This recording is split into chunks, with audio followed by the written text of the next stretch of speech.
பரந்தூர்ல இருந்துதான். பரந்தூருக்கு போய் அந்த மண்ணில் நின்று அந்த மக்களுக்காக கேள்வி கேட்டதும் இதே அண்ணா அவர்கள் பிறந்த காஞ்சிபுரம் மாவட்டம் தான். இன்னைக்கு ஒரு பெரிய மனவேதனைக்கு அப்புறம் இந்த மக்கள் சந்திப்பு நிகழ்ச்சிக்கு வந்திருக்கிறதும் அதே அண்ணா அவர்கள் பிறந்த காஞ்சிபுரம் மாவட்டம் தான்.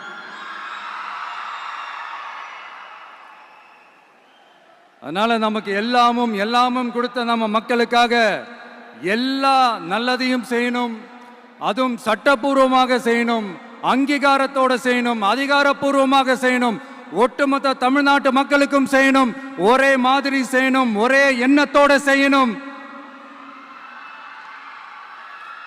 அந்த ஒரே லட்சியத்தோட தான் நாம் அரசியலுக்கே வந்திருக்கிறோம்.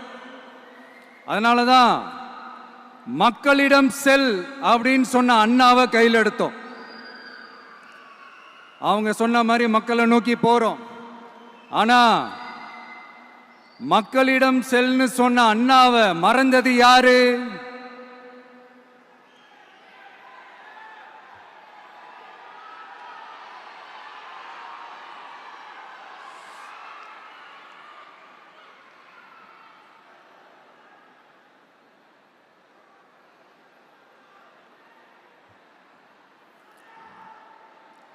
கொள்கையா? அதனப்பா கிலோ என்ன விலை என்னன்னு கேட்கிற அளவுக்கு அப்படி ஒரு கட்சியை ஒன்று நடத்திக்கிட்டு அந்த கட்சியினுடைய தலைவர் தமிழ்நாட்டு முதல்வர் சொல்றாரு நமக்கு கொள்கை இல்லையா.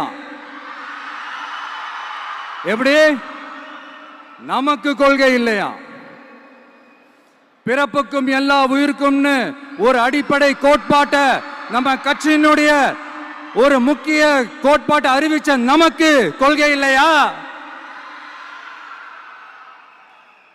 எல்லாருக்கும் எல்லாமும் கிடைக்கணும், சமூக நீதி கிடைக்கணும், அந்த சமூக நீதி உண்மையான சமூக நீதியா இருக்கணும், சாதி வாரி கணக்கெடுப்பு நடத்தணும்னு ரொம்ப ஸ்ட்ராங்கா சொன்ன நமக்கு கொள்கை இல்லையா? CAA அறிவிச்சதுக்கு அப்புறம் அப்ப நம்ம கட்சி ஆரம்பிக்கிறதுக்கு முன்னாடியே எதிர்த்த நமக்கு கொள்கை இல்லையா? வகுப்பு சட்டத்தை எதிர்த்து உச்ச நீதிமன்றத்துக்கு முதல்ல போன நமக்கு கொள்கை இல்லையா? நீட்ட வந்தா ஒழிச்சிருவேன், நீட்ட வந்தா அழிச்சிருவேன், ஆட்சிக்கு வந்தவனே ரத்து செய்யறது நீட்ட தான், அப்படி இப்படின்னு கதையெல்லாம் விடாம கல்விய மாநில பட்டியல சேர்க்கணும்னு சொன்னதோட மட்டும் இல்லாம